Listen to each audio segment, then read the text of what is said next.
Well, today we have author John Coleman with us on the program to primarily discuss his book The Conspirators' Hierarchy, the Committee of 300, and his thoughts on the current state of the United States.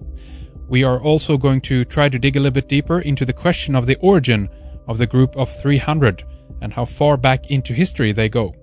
John Coleman is also the author of the Tavistock Institute of Human Relations, What You Should Know About the United States Constitution and Bill of Rights, Beyond the Conspiracy Unmasking the Invisible World Government, The Club in Rome, Illuminati in America, We Fight for Oil, A History of U.S. Petroleum Wars, and many others. He has been going at it for nearly 35 years, speaking around the world, and he's also been producing World in Review, a bi-monthly news magazine since 1970. His website is coleman300.com.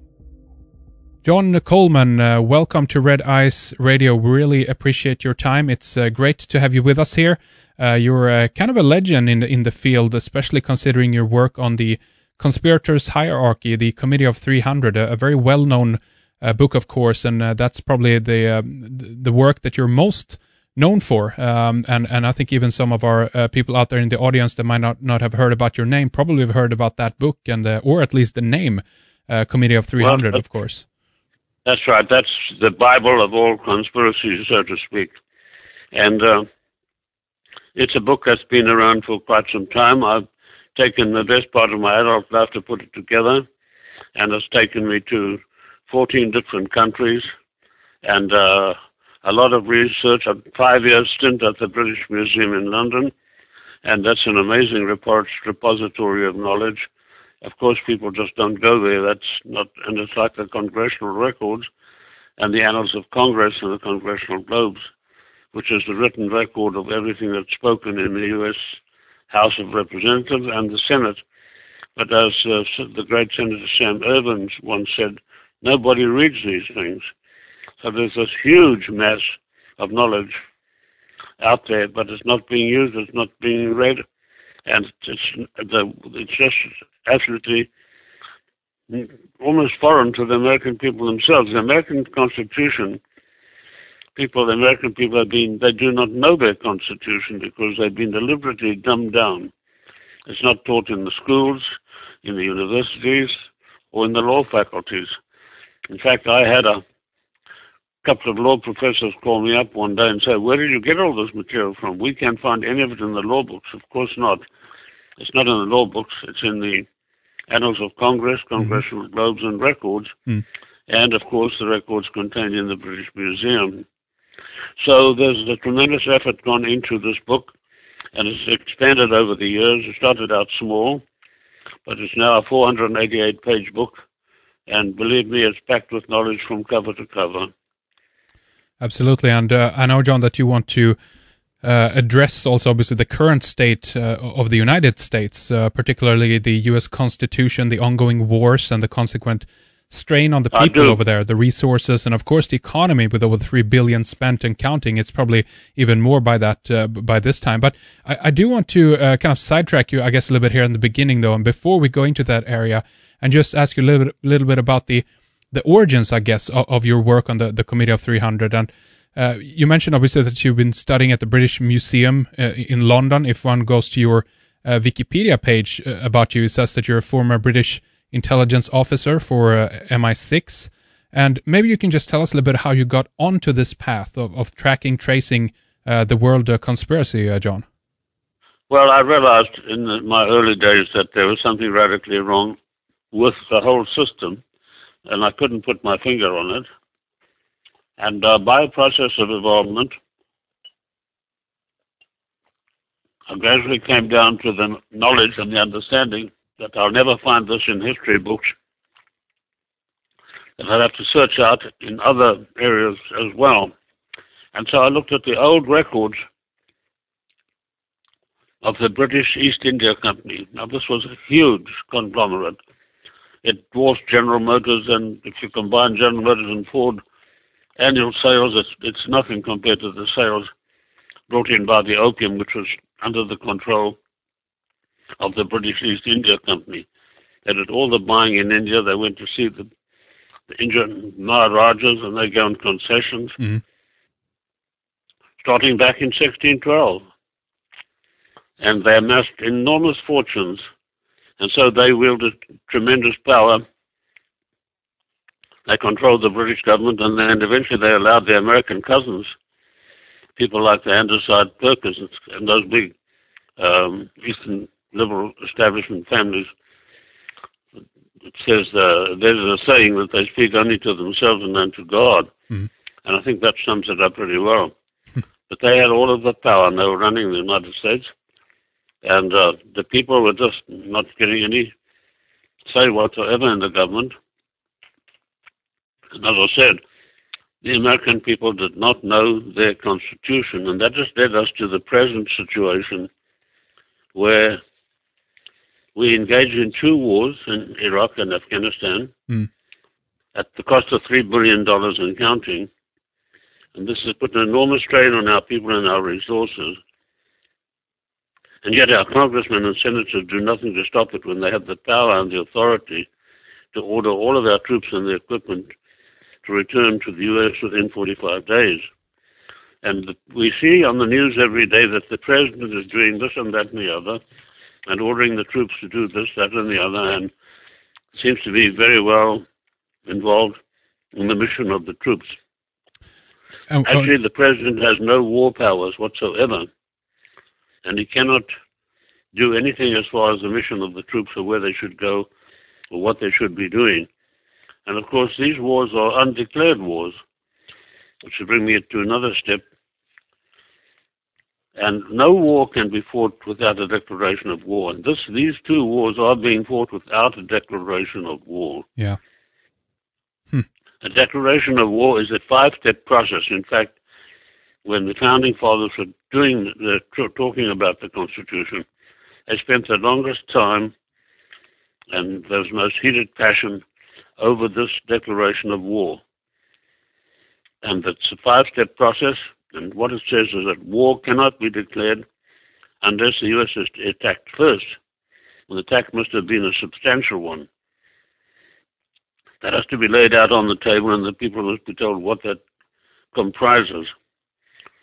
Congress then states the mission of the troops and how long the war shall last. This is a fact. They have to state the beginning date and the ending date.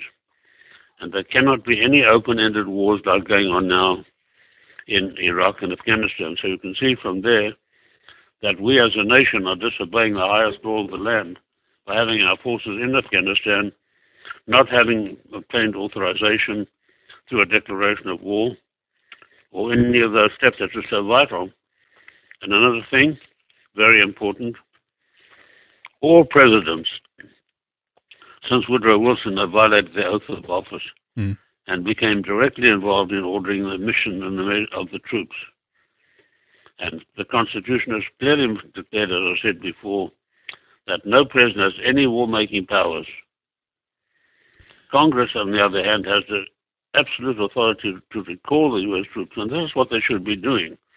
Our troops should be recalled from Afghanistan and from Iraq, because we are fighting an undeclared war. And there's another thing here that's important. Congress has no authority to fund undeclared wars.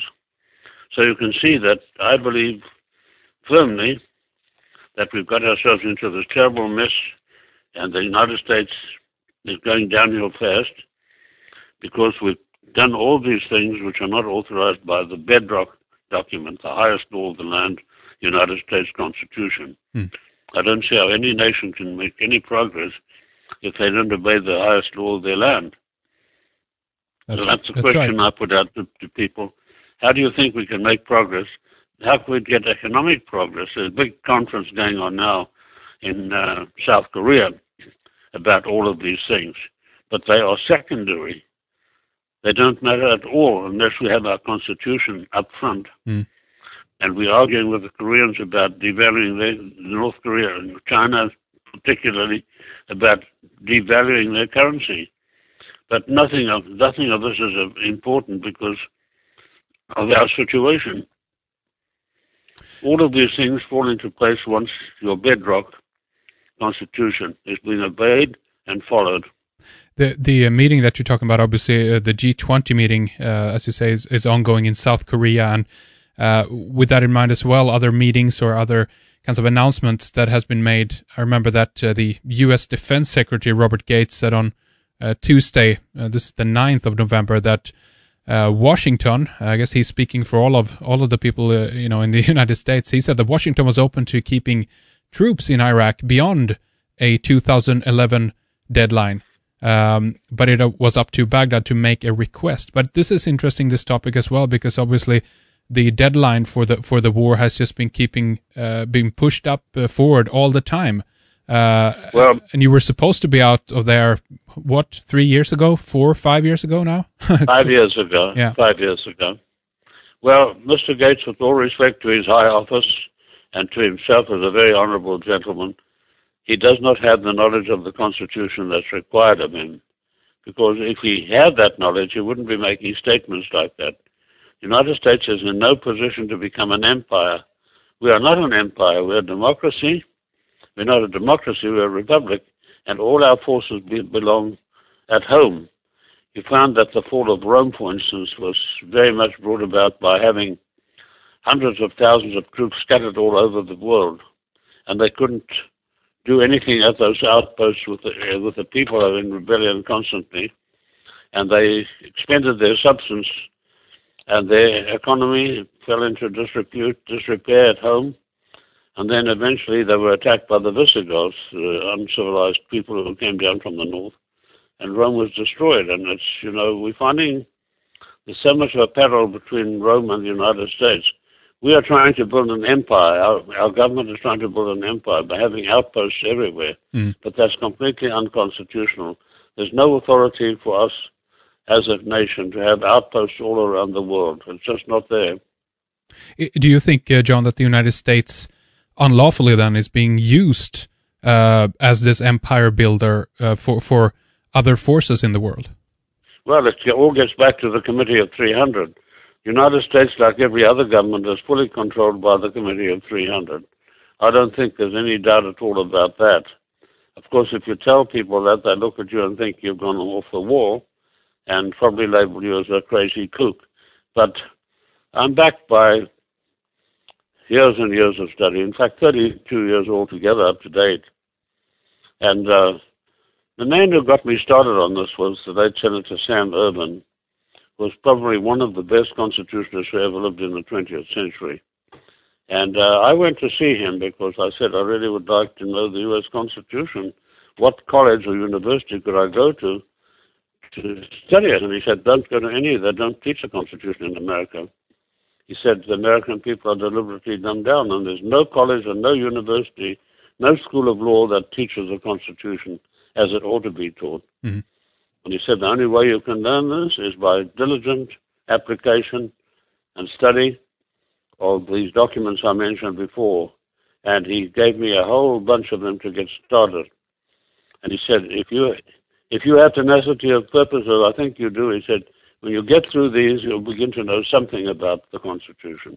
He says it's impossible for one man to know all there is about the Constitution in his lifetime. It's just too short. Right, right. He said the depth and the profundity of the United States Constitution totally escapes politicians and most of the people, unfortunately, who should know better. So as far as building an empire, that's completely forbidden. But they're doing it nonetheless. And they're doing it nonetheless by flouting their own highest law of the land. That's right. How did you stumble over this information about this committee of 300 men? Did you find documentation about them or historical record referencing this particular group? Well, there was a place called India House that was once established, and they had a meticulous record of all the doings of the East India Company. And just in time, these records were transferred to the British Museum in London, because shortly after that, the India House was burned to the ground and everything was lost. But the records were safely preserved of the East India Company in the libraries and the annals of the British Museum in London. And I was able, by virtue of my special status, to gain entry into what I call the inner sanctum of the British Museum, where the public was never permitted to go and never saw any of these documents. It was there that I came across the British East India Company and its records, and how it had once been the most powerful trading company in the world, how in fact they'd even tried to stop the Americans from going west by arming the Indians, and the Hudson Bay Company in Canada, which was one of their companies. They armed and supplied the Indians with rifles in order to stop the Americans from